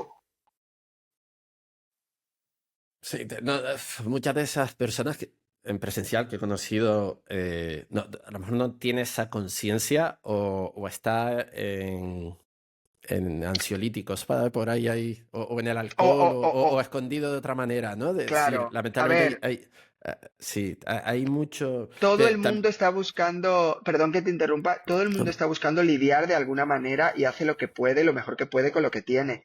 Em, pero justamente ahí es cuando, pues, esa capacidad de no juicio tiene que decir, bueno, oye, pues, ojalá lo notes, ojalá lo veas en algún momento, porque básicamente es una mala gestión de la emoción y es una pena, porque la gente a veces habla, yo a veces digo, esta persona se habrá parado a leer esto en voz alta, como si se lo dijera a una persona en presencia, porque esto es violento. Sí, sí, muy agresivo, sí, hay mucha A veces son súper agresividad, sí. educados, O no, pero o una sí. pasivo-agresividad, y yo Sí, digo, es que sí, esto también, es sí. muy Ese, violento. ese punto, O sea, no se sí. me ocurriría a mí hablarle a alguien así. Sí. Y ese, por ejemplo, ese es mi modus operandi. Yo lo que no diría en persona, no lo escribo. O sea, lo escribo de la manera como lo diría en persona. Entonces, me ayuda mucho a no meterme en problemas, por lo menos a no generar, por lo menos a no arrepentirme de lo que estoy diciendo yo, ¿sabes? Pero eso ya me va. Hay un aspecto que sí a mí me ha acompañado, por ejemplo, más en Twitter, ¿no? Pues me metía en el barro político a veces ahí, de ¡Guau! cierta. Me atrevía, ¿no? Y tuve hasta problemas sí, en Facebook en su época, ¿no? Pero sí, he ido cambiándome un poco, pero sí es verdad que creo que esto no quita a veces hay que señalar lo que uno considera que está mal desde una perspectiva que creo que lo importante es dando una solución de una manera constructiva, ¿no? Podemos hablar hoy de, oye, esto creo que se está haciendo mal, creo que este debería ser el camino, ¿no? Por dar conciencia, ¿no? Y ese momento de ser consciente, y con todo esto que hemos hablado, y por ir terminando, que ya llevamos 1 horita y media, Pablo, que estabas Ya, preocupado tú. En plan, oye, ¿de qué vamos a hablar? wow. Oye, pues nada mal, ¿no? Yo quiero hacer Eh, podcast. Me he dado sí, cuenta ahora que necesito hacer podcast. Quiero hablar mucho. comunicar. Pues, Pero hay que, es verdad que también me gusta mucho escuchar y creo que estoy en una etapa de escuchar mucho. nada, bueno, creo que es recíproco, ¿no? Es decir, al final somos ambos canales. Y quería entender mejor ahora un concepto que justamente en LinkedIn estás evangelizando, que es marketing consciente, y me está gustando mucho lo que estás escribiendo. Y quería saber Gracias. desde qué aspecto llegas a ese concepto y qué puede aprender a día de hoy una marca, hasta una agencia, de elevar su conciencia en marketing, ¿no? ¿Cómo lo...? A ver, pues para mí esto es como un proceso experimental, ¿no? Y todo lo que hemos hablado me ha llevado hasta aquí. Yo sentí que como que me enfadé muchísimo con el marketing porque bueno, justamente por eso, por ver cómo podía avanzar tanto cosas que nos están haciendo tanto daño, desde todo punto de vista, del punto de vista del consumo, de la parte de los productos, más que todos los productos y también muchos servicios, ¿no? Que al final nos están degradando como sociedad. Entonces, eh, me di cuenta que era como muy fácil para mí enfadarme en lugar de aceptar que yo puedo hacer cosas, de que en mi mano, que tengo esta visión, puedo hacer cosas. Y tuve que también librarlo con el miedo, de decir, seré el único, estaré solo, ¿qué pasará? Esto encaja con lo que... y otra vez creencias, ¿no? O sea, es que debería ser así, entonces estoy peleando. Y entre todas estas discusiones internas o estos debates, esa indagación, ¿no? Di con esto de, ¿qué es lo que tú quieres, Pablo? ¿A ti cómo te gustaría que fuese el marketing? En lugar de cómo no te gustaría. Entonces, empecé a trabajar y decir, oye, pues yo quiero un marketing consciente que maneje la parte medioambiental, la parte social y la parte económica en un mismo nivel, un poco desde cómo trabaja la economía circular, o sea, que un servicio de marketing abogue o priorice productos y servicios que están impactando de una manera positiva directamente por su core, ¿no? De trabajo, pero que también esté visibilizado desde una aportación, no desde un yo, y yo soy esto, y yo soy importante, y tú me tienes que comprar por esto. Es qué problema estoy resolviendo, cómo lo estoy resolviendo. Este problema también está atajando estas 3 áreas que ya comenté. Y trabajar en 3 líneas, conciencia, ética y sostenibilidad. Para mí la ética trabaja también la parte medioambiental y la parte de las personas, ¿no? La parte medioambiental. Creemos que vamos a salvar el planeta cuando en realidad nos estamos salvando nosotros mismos porque somos los que habitamos el planeta. Entonces el planeta no es un ente al que tú le haces un favor. Tú te haces el favor a ti mismo, cuidando el lugar en el que vives para poder tener un futuro o la descendencia que tú tenga un futuro. Entonces, si no, no. Entonces, y así es como de alguna manera, pues llegué a esta parte y la parte de sostenibilidad justamente porque todo proceso que hacemos genera un residuo, genera algo, una huella. Entonces, tenemos que buscar la manera de optimizar cada proceso que hacemos. Para ver de qué manera esto puede seguir siendo rentable, pero también nos genera como una rentabilidad fuera del dinero, una rentabilidad cualitativa, ¿no? Mm. De impacto positivo. Y esto no es utópico ni nada, o sea, ya se está haciendo. Hay marcas que están trabajando en cómo el contenido con el que ellos elevan sus productos y servicios también está optimizado para generar un buen impacto. Pero es más allá de poner el eslogan de huella de carbono cero? A ver, totalmente. Lo que pasa es que, a ver, entraríamos en las Porque muchos prácticas creen que eso, ¿no? caducas. Claro, Sí, eso estaríamos ya es greenwashing ya de manual, ¿no? esto es greenwashing ¿O o no? todos los washing que hay. ¿O O no? sea, hay data washing, hay rainbow washing, hay purple washing, que serían con las causas más enfocados al feminismo. Está el pink washing, que también a veces es, o según sea, según cojas el rosa o el cáncer de mama, o también si lo coges para el mundo homosexual, o el LGTBI washing. O sea, que lo que coge son causas o de minorías que o bien porque quieres coger a la minoría, o bien porque a través de la minoría empatizas con mayorías, ¿no? Entonces Para ahí es cuando encajar. yo me alineo, pero este esfuerzo no es constante, no es verdadero, es vacío. Entonces, para mí, lo importante es cómo puedo ayudar yo a que se visibilice, se conozca más las herramientas caducas y las cosas que podemos hacer. Siempre desde un equilibrio, ¿no? Porque si te doy un problema, te tengo que dar una solución, porque así es como vamos a avanzar. Y para mí es desde un trabajo muy profundo mío, es convertir el marketing o por lo menos tratar de trabajar desde un marketing que mezcla la parte profesional y la personal como para poder tener una empatía necesaria para cuestionar cómo estamos haciendo las cosas hasta ahora. No sé. Maravilloso, Pablo. De verdad. Y eso, Creo, pues ahí voy. estás ahora como consultor y estás ahora también buscando proyectos para justamente aportar todo este conocimiento. Y justamente estabas hablando y estaba intentando recordar dónde escuché algo similar. Y creo que es un proyecto que han muerto, ¿no? Pues hay una agencia que se llama La Escalera de Fumío, que justamente es de aquí, de Gran Canaria, y sacaron un proyecto que se llama Add the Change, y justamente estaban promoviendo buscar marcas que realmente tuviesen un impacto en la sociedad y que la publicidad y el marketing sea pues más humano, ¿no? Más allá Sí. de lo que estamos hablando, ¿no? Y estaba como alineado y justamente tal cual lo estabas diciendo, digo, ostras, esto casaría, ¿no? Ya te cruzaré con ellos, pero no Claro, sé qué ha claro, pasado.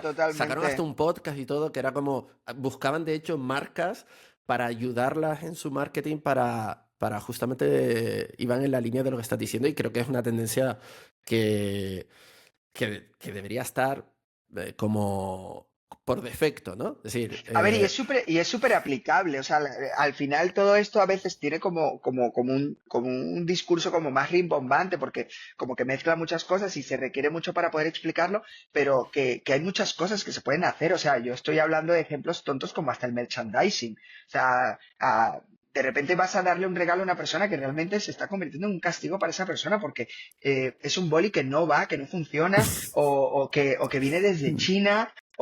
sí, que de plástico, con todo lo que Sabes que conlleva con eso, todo sí, lo que sí. conlleva, entonces al final, y a veces ni siquiera es de buena calidad, entonces es a veces pararse a pensar, es decir, oye, tú quieres hacer algo, vale, pero ¿desde dónde lo quieres hacer? Porque eso es lo Mm, importante. Si nosotros no nos paramos a poner desde dónde lo hago, sino qué es lo que quiero hacer, ahí perdemos el porqué. Entonces, y no está alineado. Entonces, es alinear un poco con el propósito. Y si tu propósito no está alineado con nada que tenga que ver impacto positivo, pues entonces cuestiona y plantéate que esta empresa, esta marca, puede ir virando. Porque todos partimos desde algo. Yo no puedo cambiar mi pasado. Yo trabajé en el mundo del alcohol. O sea, por ejemplo, alguien lo puede ver fatal. Y le entiendo. Pero yo no puedo cambiar eso. Entonces, mm, pero lo que yo sí puedo cambiar es qué voy haciendo a partir de ahora o de qué manera lo hago, ¿no? ¿Desde dónde? tota- totalmente, totalmente. Pablo, muchísimas gracias. Espero que lo hayas disfrutado. Y, Mucho. ha sido, la verdad, increíble. Yo lo he disfrutado muchísimo. Y definitivamente voy a hacer algo aquí, juntar diferentes personas que estoy conociendo mejor, ¿no? Porque nos hemos conocido poquito a nivel profesional, pero estos podcasts me está ayudando a conocer gente está siendo una evolución o está dando un mensaje muy bonito y juntarnos creo que puede estar guay y Total. como decíamos antes, irnos juntando y que las cosas como un imán, ¿no? Ir atrayendo, ¿no? A Como ver hasta dijimos, dónde buscar llegamos. entorno. Hay que hacer entorno. Hay que hacer Así se entorno. crece. Gracias, Pablo. Muchísimas gracias. A vosotros. Chao. Gracias, Kilian. Bueno, con fallo técnico, cámara y todas Vale. esas cosas, hay que decir eso de síguenos y comparte, pero sobre todo, sed felices. Hasta la próxima.